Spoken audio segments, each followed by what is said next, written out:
রাগঢাক নয়, মেয়ে ইয়ালিনীকে সামনে আনলেন শুভশ্রী একরত্তি। তিন মাথায় আবার চারটে ঝুঁটি। ইয়ালিনীর ছবি প্রকাশ্যে আনলেন শুভশ্রী। সম্প্রতি ইনস্টাগ্রামে একটি ছবি পোস্ট করেছেন অভিনেত্রী।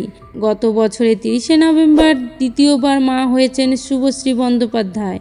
মেয়ে ইয়ালিনীকে জন্মের পর থেকে ক্যামেরার আড়ালেই রেখেছেন তিনি।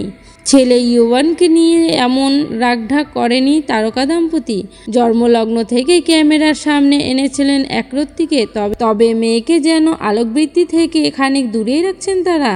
তবে এবার ইয়ালিনীর ছবি প্রকাশ্যে আনলেন শুভশ্রী। সম্প্রতি ইনস্টাগ্রামে একটি ছবি পোস্ট করেছিলেন অভিনেত্রী। সেখানেই দেখা যাচ্ছে বাবা রাজ চক্রবর্তীর কোলে বসে ছোট্ট ইয়ালিনী। দাদা ইউভানের সঙ্গে খেলায় ব্যস্ত সে।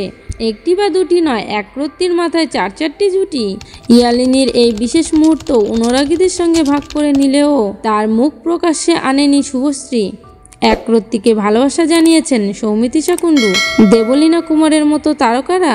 ভিডিওটি ভালো লাগলে একটি লাইক করবেন ও সাবস্ক্রাইব করে পাশে থাকবেন। ধন্যবাদ।